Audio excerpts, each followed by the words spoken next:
Hello, it's Dmitry again. Today we'll be going back to the Alexander Romance.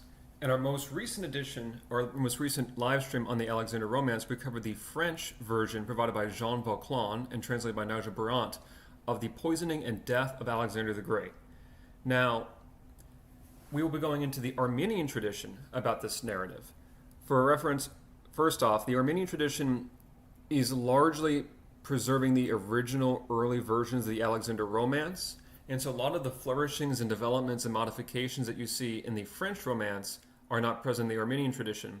And so this is more of an earlier form. I also plan on giving a analysis and comparison between the two different narratives. And also, just for reference, if you watched the earlier episode, you can go watch that on my channel on the French tradition. Just for a clarification, just for like a fact check for the person writing that, of course. It's a romance. The story is fantastical, regardless. But although it's true that Alexander had asked after that he was dead that he would be buried in Egypt, that's correct. Ptolemy did not bury him where he wanted to be buried. It says in the story that he wanted to be buried in Alexandria, his great city. He did not want to be buried there. He wanted to be buried in Ammonia, which is the location of the oracle of Ammon, whom he claimed was his father. So, now, of course, Ptolemy, Ptolemy is what they refer to him in the French Romance. Ptolemy does bury him in Alexandria, but not according to his wishes, which is what is stated in the French Romance. So, I just wanted to get that out of the way. But let's go into the Armenian tradition. And like before, we started off in the French tradition talking about a letter to Olympias, his mother, so we'll do the same here. So let's begin. When these things had been done, he then wrote a letter to his mother, Olympias, about the things that had happened to him, of which this is a copy. And in sending this letter, he informed the queen Olympias of the things he had personally done, and he told everything clearly and distinctly, detail by detail, as follows. I, the mighty king and sovereign monarch of 3/4 of the world, send my most distinguished mother, Olympias, fond greetings. Let it be clear that I am sure that you are cognizant of what we have done from the outset right up to what took place in Asia, as I have written you of these things. And I have decided to inform you also about the journey to the upper regions, for I have made still another trip, going toward Babylon and taking 150,000 trusted soldiers with me. And having reached Parasanges, I came to the Pillar of Hercules in 95 days. For they say that Heracles set as the boundary of the world 2 columns, one of gold and the other silver, one 12 cubits high, the other 2. And since I did not believe that they were made solid, I decided to make a sacrifice to Heracles and then to pierce one of the columns. And I say it was solid gold. I wanted to fill up my hole again, and the cavity was found to hold 1,500 gold miskals, which is a kind of money. And from here we went on through wild and rocky places, and because of the mist, we were not able to see who the person next to us was. And we departed from these regions, and in 7 days we came to Parasanges. The river named Thermodon is there, which has its beginning and end in Paltus, a flat, open region with good roads. And the Amazon women live there, who exceed in size and beauty all other women. And they are virtuous and noble. They had flowered garments and wielded weapons with silver axes, and there was no iron or copper there. They were endowed with skill and intelligence, and we camped our army near the river, since we could not cross to the other side where the Amazon women dwelt. For the river was big and very deep, and had many wild animals and black rocks, and they crossed over and met us, and we took tribute from them, and we went toward the Red Sea, to a strait. On the right there was a high mountain, and on the left beat the sea.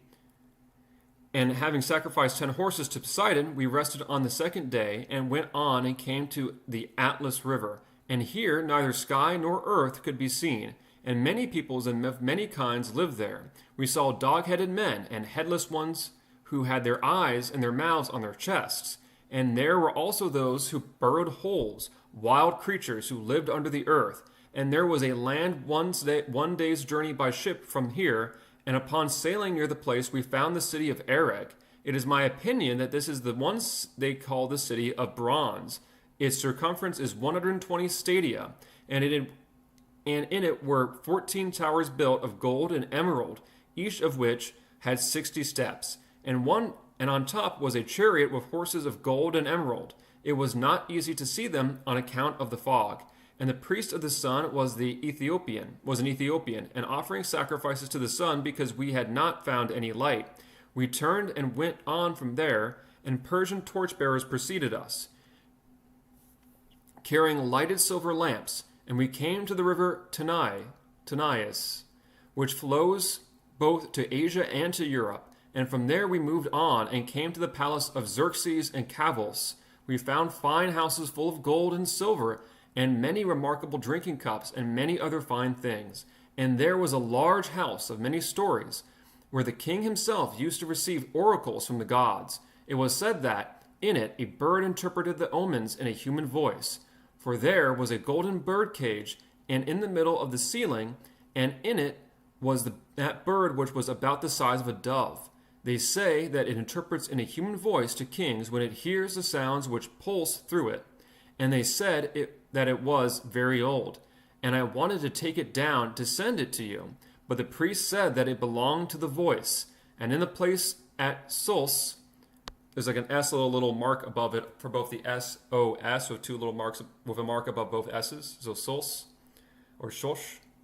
We also found a silver urn that held 360 measures, which we counted at the great banquet. In it, we also made sacrifices for our safety.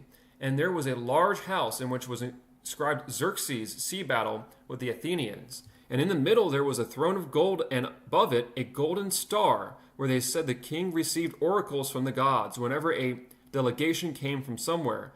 There too was the art of Glaucus, a harmonious lute that plays by itself. And around the throne there was a goblet holder, 16 cubits high, with 12 steps, and above it there was a gold eagle, with its wings spread out over the whole width of the goblet holder.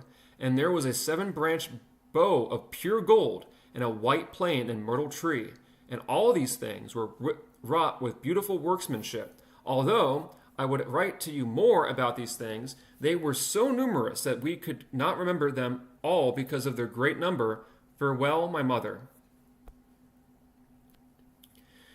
And he had written this letter to his mother Olympias while he was in Babylon and was preparing to quit his mortal life. And the evil spirit gave a great and clear sign, for this omen occurred when one of the local women gave birth to a child. The upper part of its body, as far as the navel, was completely human, and according to nature, but the lower extremities were those of a wild beast, and its general appearance was like that of a Scylla, except that differed in the kinds of animals and in the great number of them. For there were the shapes of leopards and lions and wolves and wild boars and dogs. And these forms moved, and each was clearly recognizable to all. And the child was dead, and his body blue. And immediately upon giving birth to the above-mentioned baby, the woman put in it the fold of her robe and hid it. And she came to the palace of Alexander, and told the chamberlain to announce her to the king, for I have something of importance to show him and tell him. And he happened to be resting in his room at midday. And this is, by the way, it's Scylla, as in like Scylla. I just want to make a note right here for that. We talked about this, I think, before in the previous version. The Scylla is like, I think it's probably pronounced Scylla, but Scylla, whatever it is a legendary man-eating monster with the upper half like a man or like a person, and the lower half like some sort of strange serpentine thing. You look it up yourself, Scylla, if you don't know what that is. But it's like a monster below the body of all sorts of gobbledygook, and above the body is a man. For reference. And let's continue. And she said, for I have something of importance to show and tell him. And he happened to be resting in his room at midday. And when he awoke and heard from the chamberlain about the woman who had come, he ordered that she be brought in. And when she entered, the king ordered those who were there to leave. And when they had gone out, she uncovered and showed him the marvel that had been begotten, saying that she herself had given birth to it. When Alexander saw it, he was filled with wonder and amazement. And he called together the Magi and the Chaldean sign readers and ordered them to make a reading concerning it, promising them either death or harm if they did not tell the truth. And they were far famous and widely reputed and the most learned of the Chaldeans. But the one who was more able in his art than all the rest happened not to be there. Those who were present said that Alexander was the greatest of men and the terror of his enemies, and that he held sway over land and sea. And they said that the mighty and terrible monsters placed beneath the human body meant this, that he is to rule the mightiest men, and that no one shall be mightier than he. And after they had explained how it was, they left him and went away. And after them, the older Chaldean returned from his trip, and he came to the king. And upon seeing the state of the omen, he gave a great outcry, and rent his clothing, and was greatly troubled and saddened at the transformation that was to befall the great king. And when the king saw that the man was so smitten by the happenings, he was greatly frightened, and he ordered him to explain frankly what the omen looked like. And he said this to him, King, hereafter you are no longer among the living. Rather, your body has left its mortal state, for such is the meaning of the marvelous omen. And Alexander asked him about these words, and the omen solver answered and said, O bravest of all men, you are the human body, and the wild animal forms are the soldiers who are with you. In the human part of the body were alive and moving, as are the animals beneath it. You would have been destined to rule all men, but it is this very part that is dead, and the beasts are alive. So just as it has left its living state, so have you departed, so you too have departed to those who are no more. For example, the animals that are bound to the human body have no kind of consideration toward man. In the same way do those who surround you love, and there will be many upheavals in the world when you depart, and those about you will fall out with one another, and will bloodily slaughter one another. The philosopher spoke thus and left, and the Chaldean thought it best to burn the child. When Alexander heard this, he was touched to the very heart and saddened. He said, Aramazed, you have brought the fraudulent game to an end for me. So if such... Oh, by the way, for reference, I want to say this right now. Aramazd is the Armenian name for Ahura Mazda, who is the supreme god of the Zoroastrian religion. So Armenians at the time were not Christians, they were Zoroastrians. And so that he refers to the supreme god not as necessarily Zeus in this story, or as Amun, or as Adonai, or something like that. He refers to God Almighty, or God Omnipotent, or I would say the supreme God as far as he's concerned in this story. He's referring to him typically as Aramazd, because again, this is the Armenian tradition. But let's go back into it. He said, Aramazd, you have brought the fraudulent game to an end for me. So if such is your desire to take me, this mortal man, to you also. And this is what he meant, that Dionysus, when the evil deeds done him by those under his rule were revealed, was judged to be one of the gods. So too Heracles, since he had distinguished himself to the whole world, was considered in the same way for his deeds to be a companion of all the gods. And his mother Olympias wrote many times to him about Antipater, saying that he had deeply humiliated and spurned and dishonored her because she was Alexander's mother, and that Antipater was still doing as he pleased and was writing slanderous accusations about her, because Olympias was once again complaining. Alexander wanted to cross to Epirus, for he knew how to put an end to Antipater's hostility to his mother. And he sent forth and summoned Antipater to him from Macedon by sending Craterus. And since Antipater was aware of Alexander's cleverness, he plotted the death of the world conqueror to be administered by the soldiers, for he was afraid that some evil might befall himself, for he had heard and he bore in mind the fact that Alexander had grown very proud as a result of the successes that had befallen him. And he sent out and brought the Gentian drug, whose power we knew was very deadly. and he put it in the hoof of a mule, and he boiled it in order to be able to keep the strength of the drug alive. For no other dish, be it of copper or of clay, could support the strength of the drug, but was broken by it. And he put it in an iron box, and gave it to Cassandros, with instruction to discuss with Iollas, his brother, the administration of the drug. And when Cassandros arrived in Babylon, he found Alexander making sacrifices and receiving foreigners.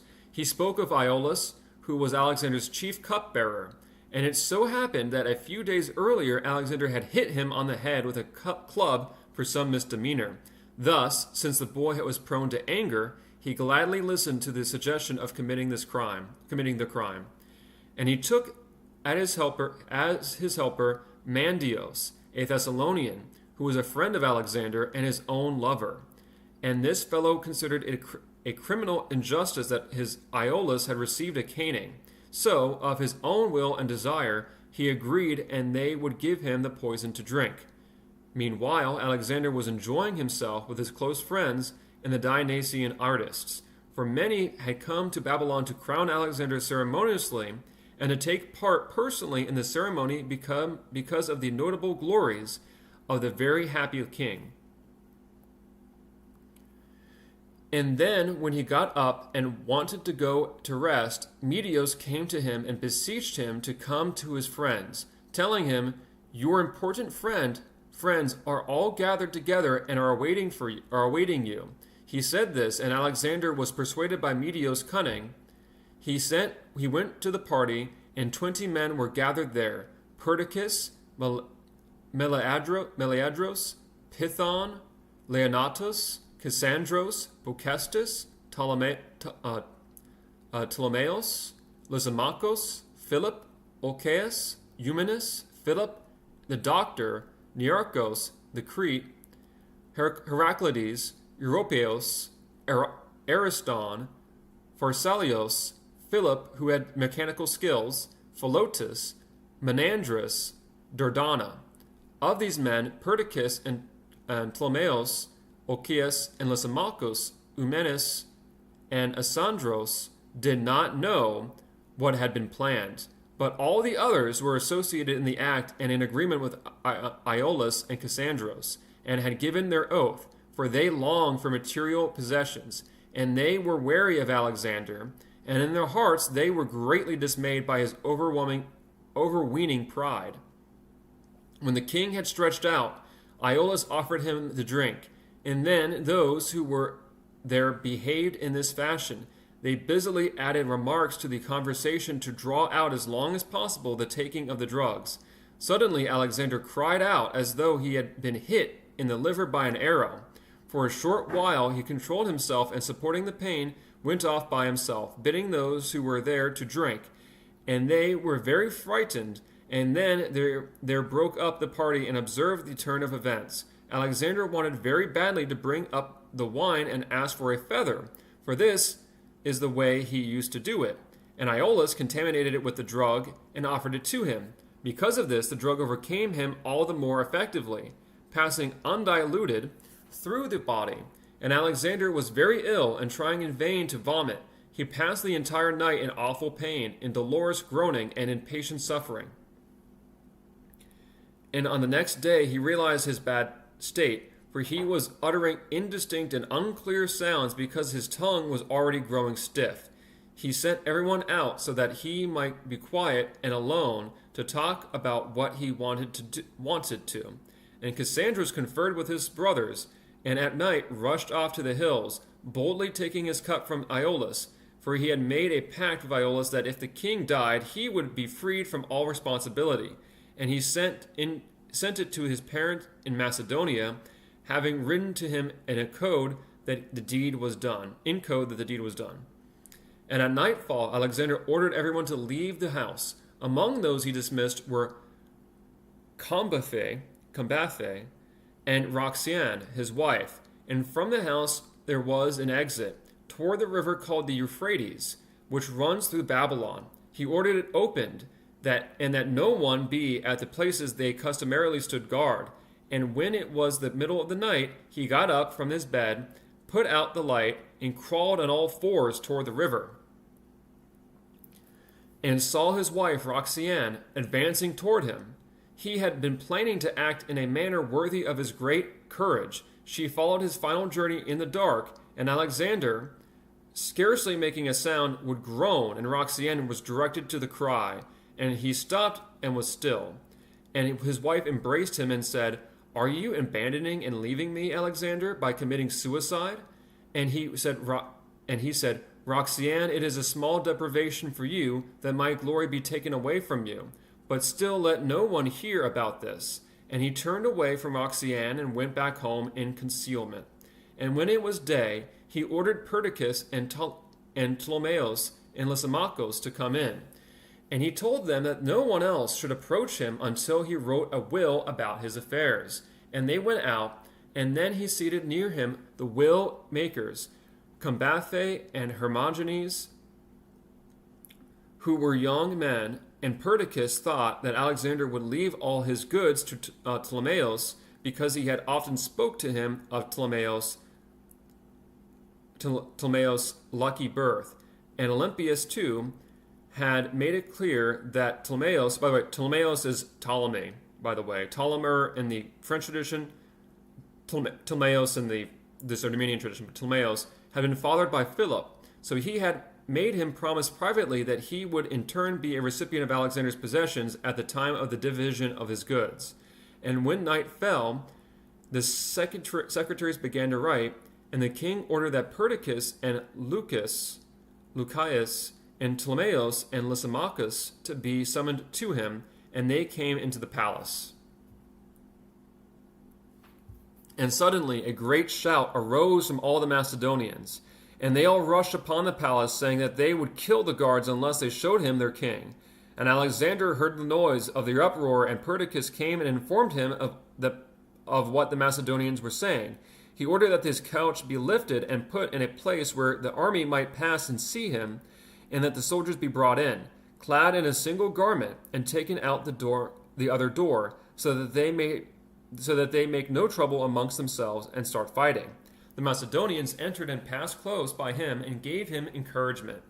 And there was no one who was not grieved over what had happened to such a great and world-conquering king. And one of them, named Poikaleos, who was not unattractive in appearance, but an ignorant country lad who did not command even a single platoon, stood close to the monarch and said, "O Alexander, Philip your father ruled Macedonia well." He changed languages and silently continued in Macedonian, "Lo, you are abandoning us, and all of Macedon is lost by your dying. It is well for all of us Macedonians to die with you, who made your ancestral city worthy of Arimazd." And Alexander was saddened, and he stretched forth his right hand and clasped the hand of the Macedonian, and very clearly acknowledged his entreaties, for the Macedonians were passing by. Once again he sent Perdiccas out and ordered Olcius to read the will he had written with his very keen and perceptive wisdom, and this is the copy of the will. King and monarch Alexander, son of Ammon and of Olympias, greets the generals of the Rhodians, rulers of an intelligent people, since you accept as your boundaries the pillars of Heracles, our forefather, who was destined to join the ranks of the gods, and since you have wished to be on friendly terms, we thought it right to write you about what we have decided, because we have always considered you, of all the Greeks, the fitting custodians of my achievements. There is the second reason, too, that I love your city. Therefore, I am writing that the guards be removed from your city, so that it may boldly preserve its freedom. Also, we wish that our splendid treasure be kept among you, for we know that the city of yours is good and deserves being remembered. Therefore, we shall see to it that it is taken care of no less than one of our own cities. And as is worthy of us, we have boldly taken control of each country. Starting first from our birthplace, we have willfully reached this point, and we invited the ruling kings first of all to send from the army 1,000 talents of gold to the Egyptian temple.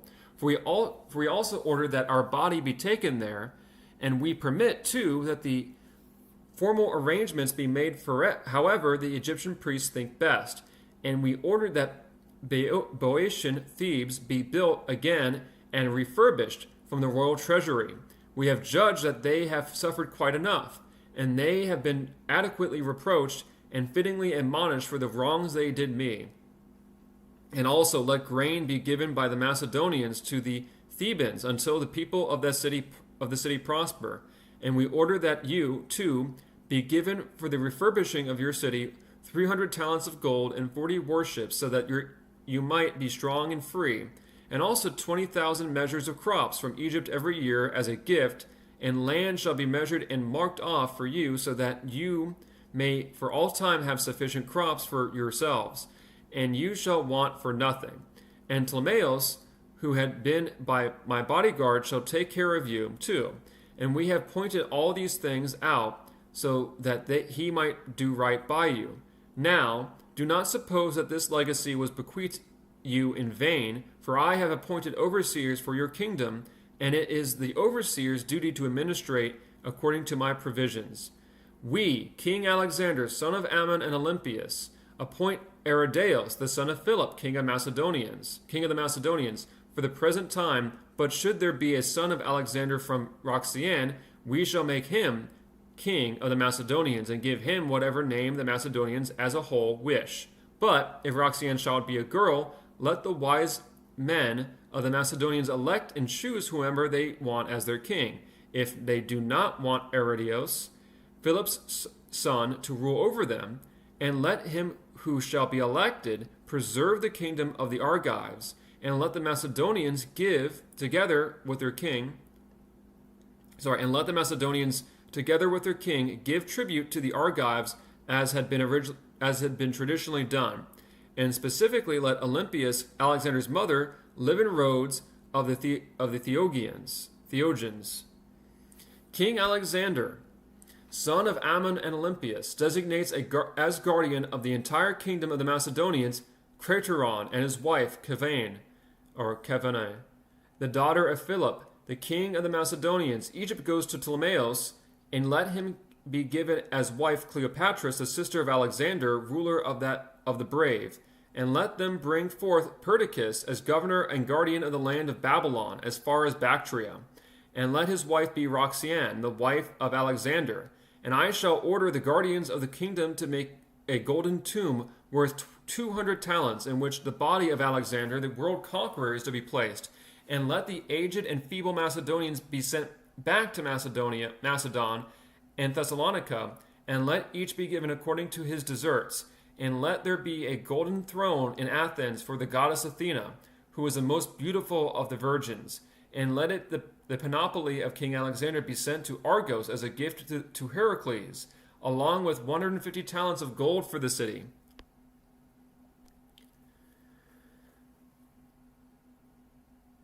And let the tusks of elephants and snakes' skins and 100 golden bowls and 100 fine rings be sent to Delphi. And Perdiccas I leave as king of Egypt, and the city of Alexandria, the capital I have built, so that you may keep the city of Alexander under my own name, that Alexander might live on as a king. Taxiades is appointed to that kingdom of the Indians, which is near the Hydaspes, the river of fish, Pithon, in charge of what has been designated the Peloponnesians, to Oxydarches, the Bactrian, the uncle of Alexander's wife Roxanne, and to Philip goes Bactria, the land of Sos, and the land of the Parthians to the south. And Olchias is appointed the king of Lyria, and I shall give him 500 horses from Asia to take with him. And with them let Olchias build bronze statues of Alexander, Ammon, Athena, Heracles, Olympias, and Philip, and he should consecrate these in the Olympian shrine of wherever he wish. And let the guardians of the kingdom consecrate a statue of Olchias, and let Ptolemaeus also dedicate in Egypt bronze statues to Alexander, Ammon, Athena, Heracles, Olympias, and Philip. When all this had been done, Olchius came in, and he gave him the letter to take to the Theban Asmenos, and Olchius hastened to read what pertained to the region of Thebes. Because he ordered the city of Thebes be rebuilt and did further benefactions, Ismenias, now rejoicing over the city, eagerly started celebrating. And Alexander was anointed with certain assuaging balm which Roxanne put on him, and he was protected from great pain. And a light sleep came. Because of this, the demise was deferred for 5 days. Alexander asked for water to rinse out his mouth, and once again Iollas altered the cup with the drug and offered it to him, and he took it and rinsed out his mouth, and then and there, oppressed by his pains, he cried out loudly, and he gave up hope in life and in vain futility of this world. And in the vain futility of this world, he summoned Perdiccas, Ptolemaeus, and Lucius, and Lysimachus, the Macedonian princes, and spoke thus to them: Men, I have given definite instructions about the kingdom. Olchius has been entrusted the Rhodians. Let them do as he directs. And now I am taking care of the legacy of Perdiccas and Antipater. And Olchius then touched the hem of his garment, and wailing loudly went out. And he called Lysimachus to him and said, Go to Thrace, and grieve not. And he too cried out and ran off. And he said to Ptolemaeus seated near him, And you, go to Egypt, and you shall take care of my body. But he spoke softly to him, so that no one might hear. For Ptolemaeus too was overcome by tears, and he hid his face in his robe and secretly wept. But the illness was strengthening in its hold upon the emperor, and he was no longer able thereafter to speak. And he suffered great distress and anguish, and he groaned, Providence above, I entrust to your care the throne of my kingdom, for you are king of land and sea, ablest and strongest of all the gods and heroes. Hear me now, Heracles and Athena, and all you creatures above. And hard pressed by his illness, he gave his ring to Perdiccas. And Roxanne cried loudly and rent her clothing, and wanted to fall at the feet of her husband, Alexander. And Alexander sobbed and groaned deeply, and placed his hand on her head. And he took her by her right hand, and handed her to Perdiccas. And by a glance he made it clear that he was entrusting her to his care. And as he was doing this, the milady was pressing hard upon him. At that time Roxanne was standing on his right, and around the three were Perdiccas, Ptolemaeus, and Lucius. And he gave up the ghost, and they laid out his body. And thus did Alexander, the world conqueror and great king, pass on to the gods, after having lived 33 years. And I do not think that they speak falsely, who say that he is the son of Aramazd, nor do those who say he is Ammon's, for he surpassed by far the mortal measure in his character, sound thinking, righteousness, and restraint, generosity, and virtue. He won many wars and accomplished everything himself personally, and the facts themselves testify to this. And Ptolemaeus came to him and said, Alexander, to whom do you leave your kingdom? He replied, To him who has the ability, the willpower, the perseverance, and the power of accomplishment. And just as he said this, a dark mist crossed the sky, and a bolt of lightning was seen to fall from heaven into the sea, and with it a great eagle. And the bronze statue of Aramazd in Babylon quivered, and the lightning ascended into heaven, and the eagle went with it, taking with it a radiant star. And when the star disappeared in the sky, Alexander too had shut his eyes. Meanwhile the Persians were fighting, since they wanted to take the king to Persia and worship him together with the god Mithra. And the Macedonians wanted to take him to Macedonia. To this Ptolemaeus said, There is an oracular shrine of the Babylonian god. I shall get an oracle from him as to where we should take the body of Alexander. And when he asked, the god of the Babylonians answered thus, I personally give you an order which is advantageous to you all. There is a city on the Nile, near the streams of Oceanus, which has 5 very fertile kingly fields near the land of the Amazons. It is called Memphis. Take your son, who has become one of the gods there, and put him to rest, for he, the horned king, has become a cause for rejoicing. Thus did the divine oracle answer. And then Ptolemaeus took him to Egypt and made a leaden slab for him and poured upon him Menesiotis, which is Mnesiotas, Menesiotis, honey and hepatic as in being Hipatic, aloe. And the body was embalmed with incense and oil, put upon a mule cart and taken to Egypt. And when they reached Pelos, the Memnians came forth with trumpeters, to meet at the altars and in their accustomed way. And they took him to Memphis near Sesunchusis,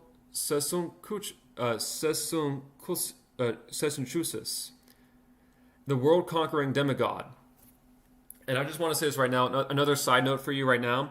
Sesunchusis is another name for Sesostris, which is the mythological king of Egypt who is said to have conquered many lands, including going all the way into Europe and like doing things like going into like Thrace or Dacia and stuff like that. And he's also part of the mythology about where people believe that the Colchians, people from Georgia, the coastal Georgia, the eastern Georgia, like Iberia, Georgia, in Europe, you know, that one. They believe that the Colchians were descendants of Egyptian colonists, and that's also part of the story of Sesostris, where they say, well, how are these people from Egypt? Well, Sesostris conquered all these lands, that kind of thing. And in this Armenian tradition, this is a bit of a sidetrack, but Sesonchusis, or Sesostris is what more commonly is pronounced as, called, is not made to be simply a great conqueror from Egypt. He's said to be a world conqueror from Egypt. And like Alexander, as it says, I guess, also a demigod. A voice issued forth, saying, Take him to his city, which he himself built, for wherever that man's body be, that place shall have no surcease from a war and from turmoil, for he is a child of war. So at that time, Ptolemaeus made a grave for him in Alexandria, which is still called Alexander's body. And he put him there with splendid honor, since Alexander had requested that this be done. For the city was called by his name, and is destined to rule all others. A priest was appointed in the city for the great gods Serapis and Apis. When he went out, he was to be adorned very splendidly in purple with a crown of gold, and received an annual sum equal to a talent.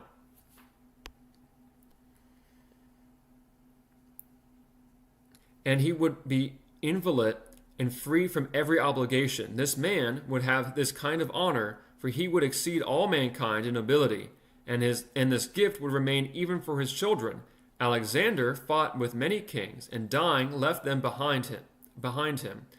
For he lived 33 years. He started warring at 18, and fought for 7 years until he was 25, and the other 8 years he lived in peace, and he was cut off in the middle of his days by the treachery of adversaries. He conquered many nations, 22 barbarian and 12 Greek, and he built 12 cities, which still remain today. Oh, that's an email, unfortunately. Okay, here we go. Where was I? He lived in peace and was cut off in the middle of his days by the treachery of adversaries. He conquered many nations, 22 barbarian and 12 Greek, and he built 12 cities, which still remain today, rich and complete and populated by countless people.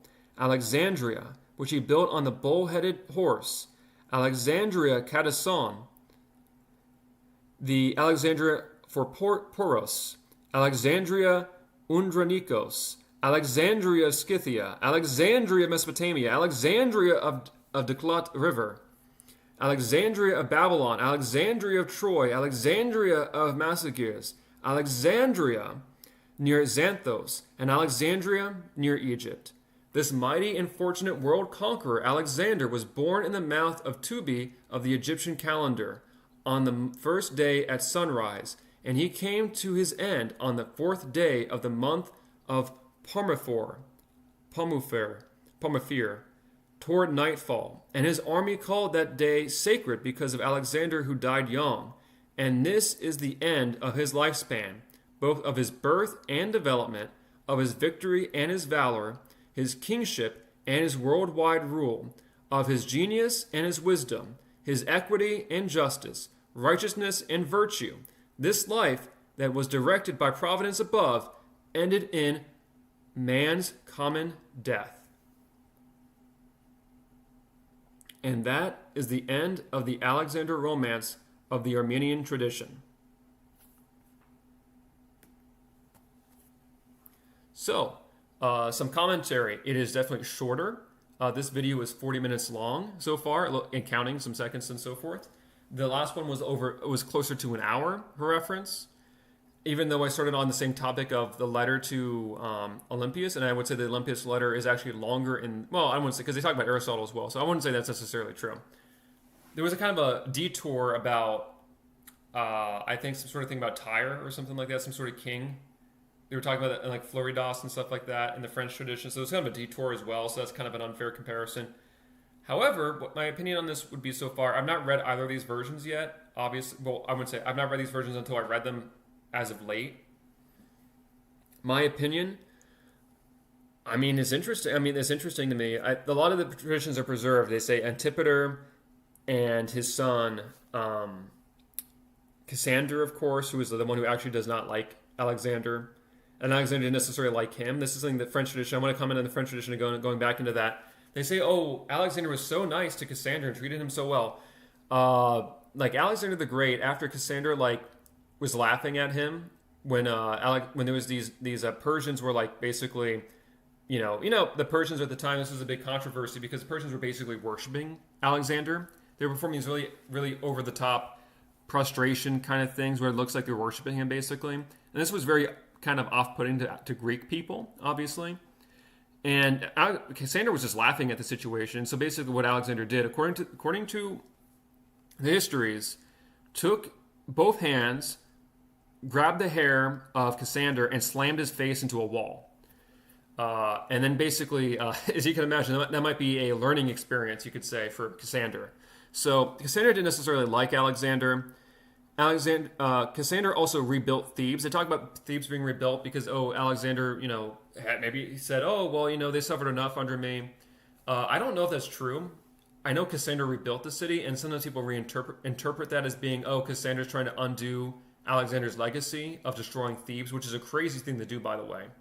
Thebes has such a historic prominence. So the fact that Alexander destroyed the city and destroyed it completely, enslaved the population, killed the men, it was really wild, It would be like destroying, I don't know, maybe not Rome, but it's like destroying Berlin and then possibly never coming up again, something crazy like that. Or Paris or something, like London is destroyed and razed to the ground, something wild and wacky like that. And again, it's not even purely a tactical thing. They had no other choice. So he did it as a punitive measure to make an example out of them, so nobody tries that stuff again. Doesn't try to rebel against him. So I don't know how true it is that Alexander wanted them to rebuild. I don't know. It wasn't done until after he died. So another thing too in the story is that they say that he didn't want to be buried in Egypt. I wasn't quite sure if they meant that he wanted to be buried in Ammonia or Alexandria. I kind of think it looks like it says Alexandria in there a little bit. Now, it says Memphis later on. I want to make sure that I'm not misstating anything. I talked about this earlier in the French tradition where he said, he wanted to be buried in Alexandria. I don't think that's true. But I want to look this up right now. Where did Alexander want to be buried? Because I think it's in Ammonia.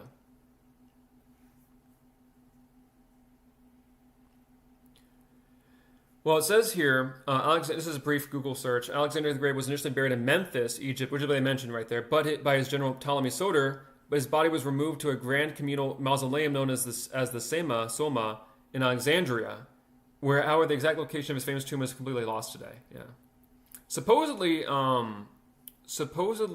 Caesar saw it, and so did, I think, his son, adopted son Augustus Caesar.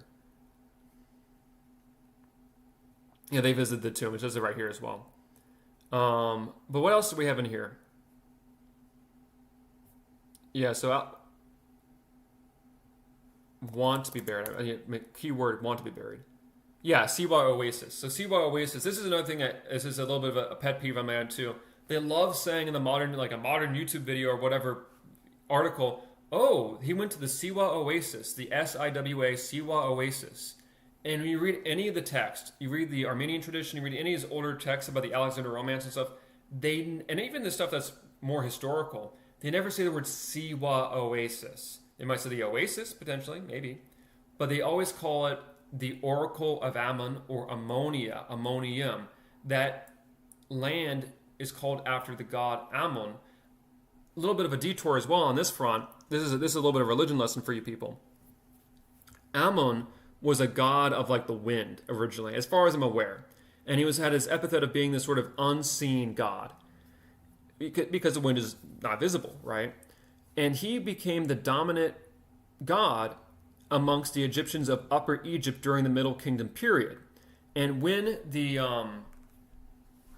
Hyksos were defeated and the Upper Egypt conquered Lower Egypt and started the New Kingdom period, they basically conflated or syncretized the worship of Amun as a supreme godhead with the worship of Ra as a supreme godhead.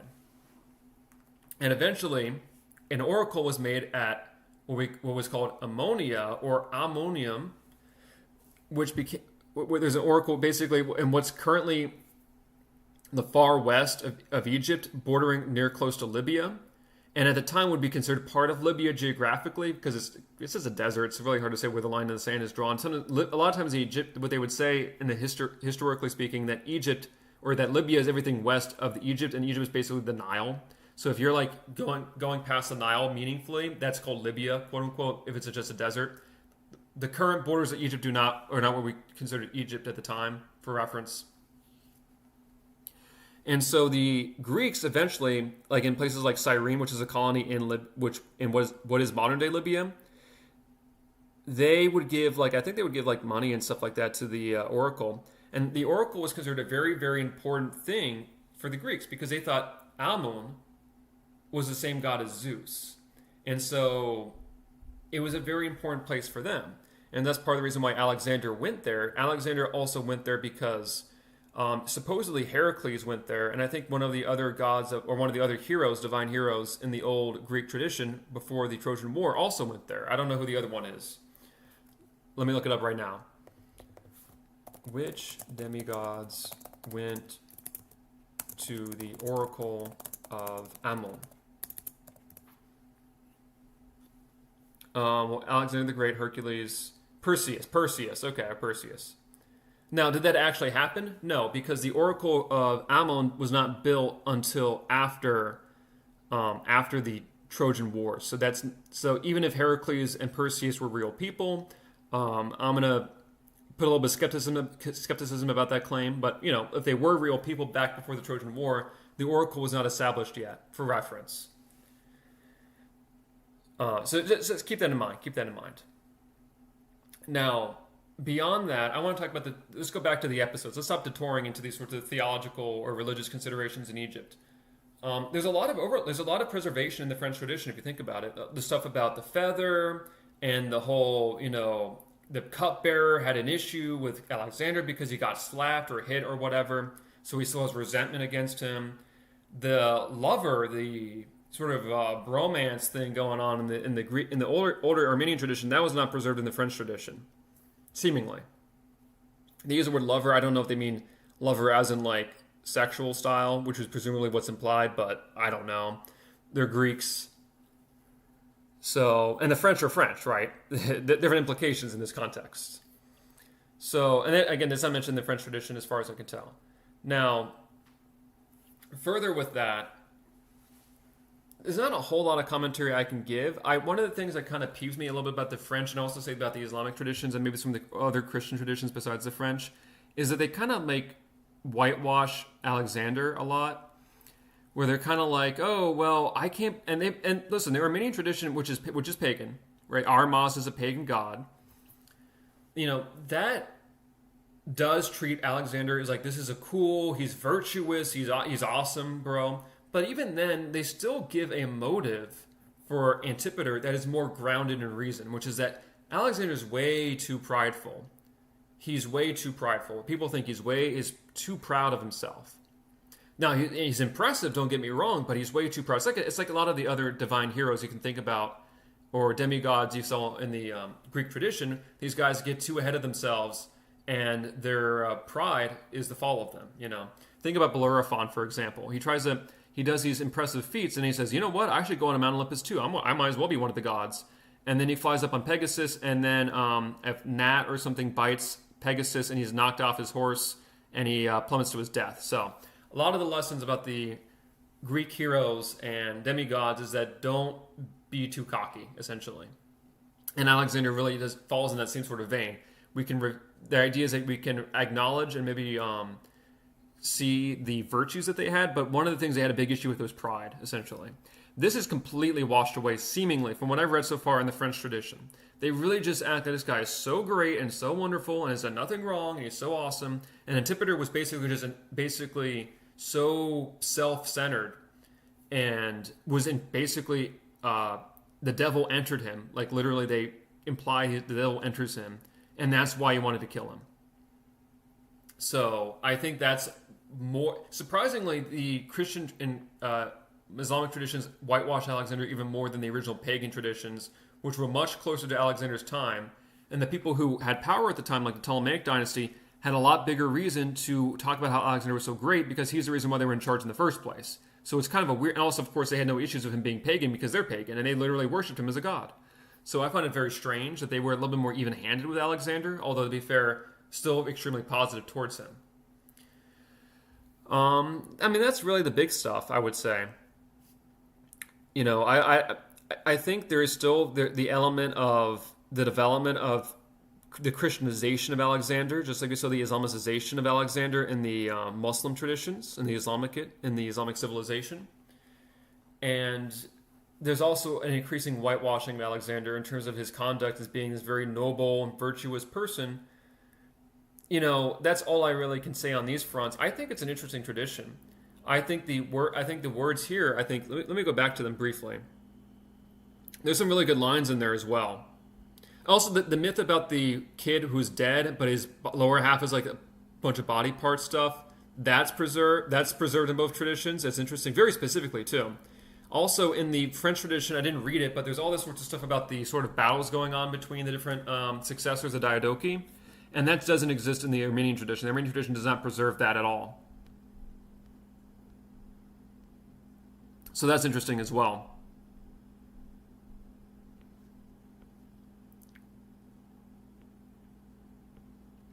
Yeah, also, neither of them say, this is a very famous thing in the histories where they ask Alexander, and pleading with Alexander, saying, who shall be your successor? And he says, the strongest, which is super vague, right? But, you get the idea. He says in this tradition, the Armenian tradition, which is better preserved, it says, Alexander, to whom do you leave your kingdom? He replied, to him who has the ability, the willpower, the perseverance, and the power of accomplishment. Yeah. They also had a really cool, aura farming scene. Listen. Talking about an eagle took a star out of the sky and flew up into the heavens with it. That's crazy. Alexander dies and a star in heaven is taken away by an eagle. That's crazy. I think that's pretty interesting. Now, I don't know in the birth scene of Alexander or the conception scene of Alexander in the Armenian tradition whether or not they talk about a star. They talk about some eagles and stuff like that. So I don't know if they talk about a star because it would make more sense if the star is mentioned before and after, but I don't know. I don't think so, but whatever. What else do we have in here? Yeah, so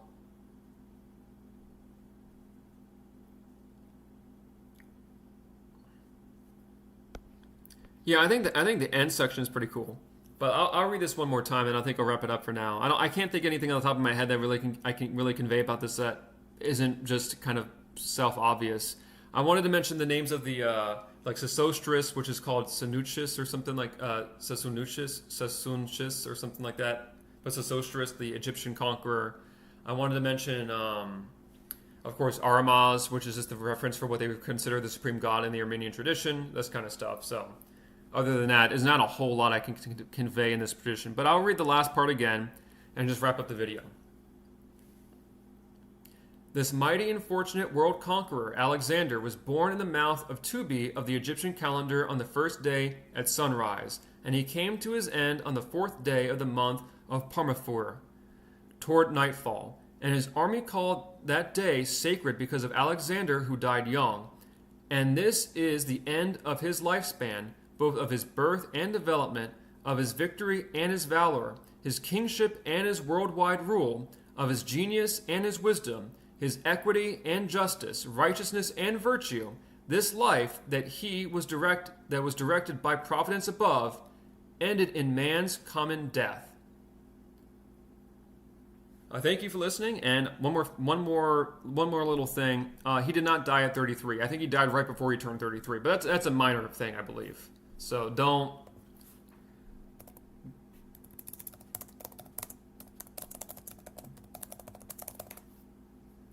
Yeah, 32. Just shy of his 33rd birthday. Very, very close. And for reference, I believe Christ was crucified in his 33rd year of life.